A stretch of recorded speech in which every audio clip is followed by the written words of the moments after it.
Hi guys, good morning. Alvin here again.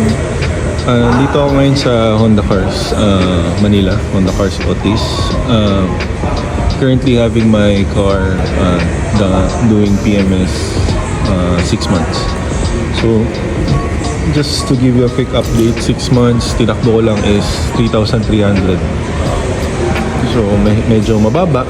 So, syempre, tanong po ng karamihan, kailangan pa po ba? Ganyan. Well, basically, nasa yun naman yan. Kung gusto nyo magpa-PMS or not, or nagtitipid kayo sa labas ng paggawa. It's all on you. Kumbaga, nasa inyo na yan. But for me, mas panatag ka. Kung kahit sabihin mong 3,000 ang tinakbo, basta nag-due na siya for 6 months PMS, pa-PMS yun na. Kasi yung safety nakasalalay din doon, and longevity ng sasakyan nyo nandun din, diba ang feeling ng bagong PMS is parang bagong labas, maayos, na-check na ng kasa and all. So nandun yung kapanatagan mo. So yun yung ano ko, sorry, may mga nagsiset up dito for their Christmas party. So yun, I'm here in Honda Manila, but the unit, I got it from Honda QC. So, bakit dito, Honda Manila?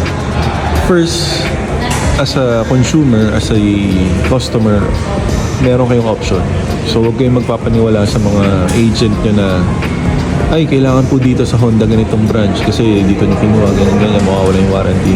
That's bullshit, man. So, huwag kayong maniniwala sa ganyan. Okay? Pangalawa, I had my Honda City done here for the last 5 years. So the relationship that na-build along the way with service advisor Philip Guy, nandun. So mas panatag or mas komportable ako na, alam mo yun, not saying that Honda Quezon City is, hindi ko pa naman natatry maliban dun sa first PMX, but yung trust mo is nandito sa taong to. So, kahit malayo pa ako, travel time is around 45 minutes compare sa Quezon City na mas malapit sa akin, mas pinili ko pa rin dito magpa first PMS. Ayun. So, first, relationship. Second, yung Honda City ko before, may hub-centric ring yun. So, when you replace the aftermarket mags or rims, paminsan kailangan nyo maglagay ng hub-centric ring. So yung hub-centric ring dun sa Honda City ko, may instance na nakalimutan nila ibalik.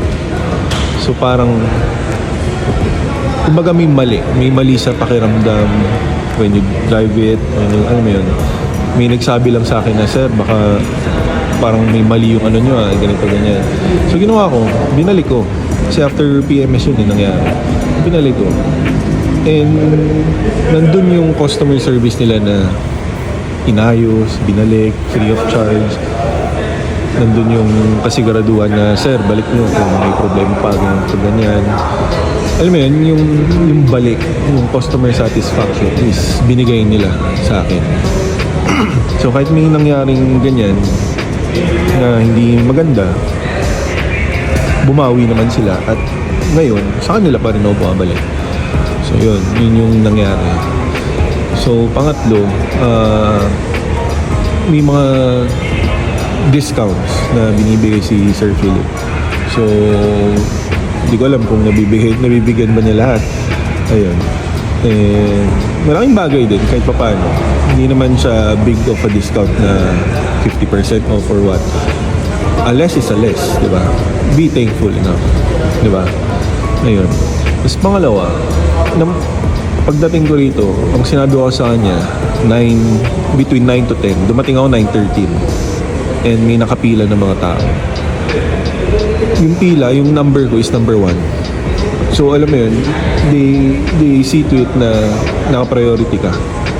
Kasi nag-appointment ako sa kanya 2 weeks ago. Via text lang. So alam mo yun, parang yung pag-service sa'yo is maayos, mabilis, di ba? Hindi ka nila pag-aantayin. And I guarantee you guys, now is, ano oras na ba kayo? 9:40, 9:35. Before lunchtime, tapos na ako. Kasi never ako umabot dito ng hapon. Yun. So, kaya ako nandito. Kaya pinili ko pa rin ang Honda Cars Manila. I'm not saying, disclaimer, I'm not saying na hindi okay ang Honda Cars QC, Honda Cars Laguna, or kung ano man Honda Cars Makati. But siguro personal choice lang. Kung may ka-close naman kayong service advisor or what. Diba? Doon na lang kayo. Kung saan kayo komportable. Yun. So, for my first 6 months PMS, gusto ko lang magpagawa rito. We'll see kung pwede tayong mag 1 year sa Quezon City or what. So, ang total bill pala for 6 months, wala pa naman final invoice amount. Ang pinakita lang sa akin is 6,300.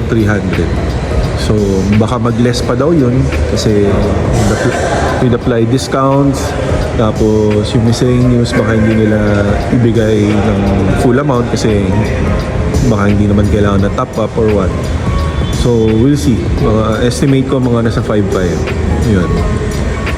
Typical Honda, same with the Honda City, ganun din yung mga PMS price. Kumbaga, price estimate. Yun. So, yun lang naman ang video natin ngayon. And, yung ano ko pala, ipo-point out ko pala, meron kasi sa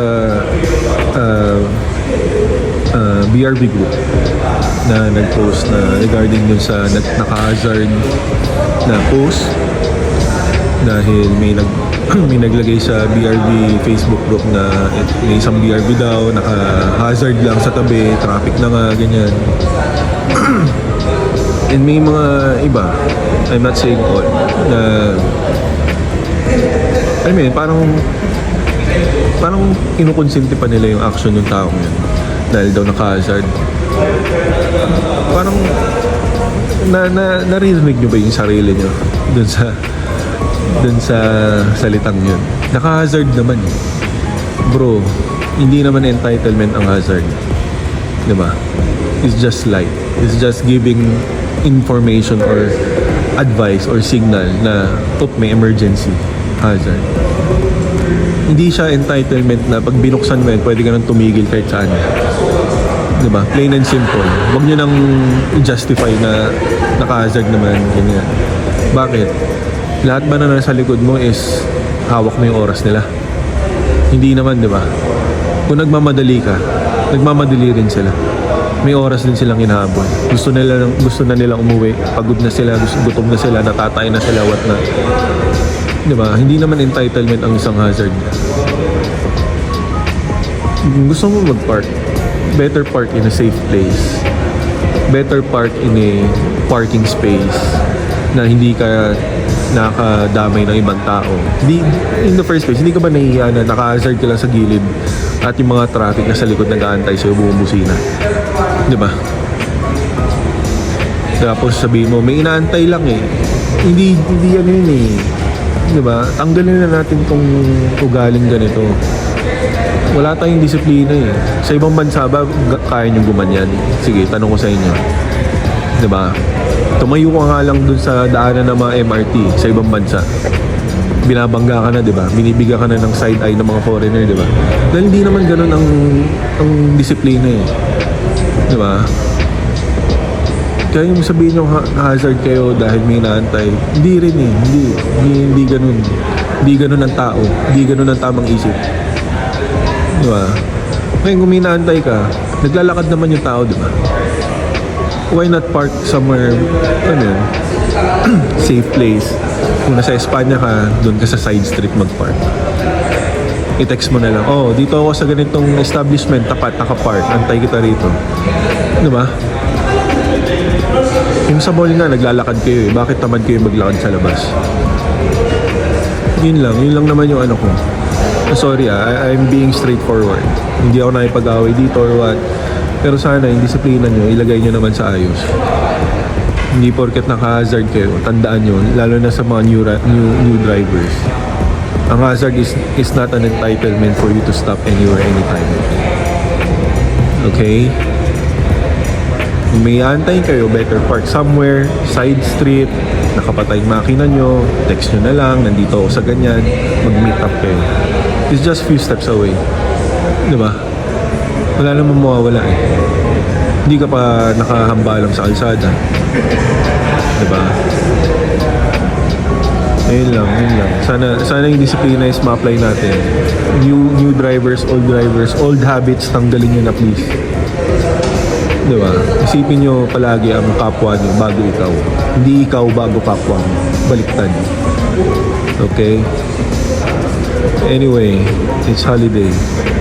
So, happy holidays guys. Drive safe. Sana ma-meet ko yung mga other BRB owners. And sayang walang CRV, walang Type R or Civic models na naka-display. Ayan. Anyway, yun lang. Thank you. Bye-bye.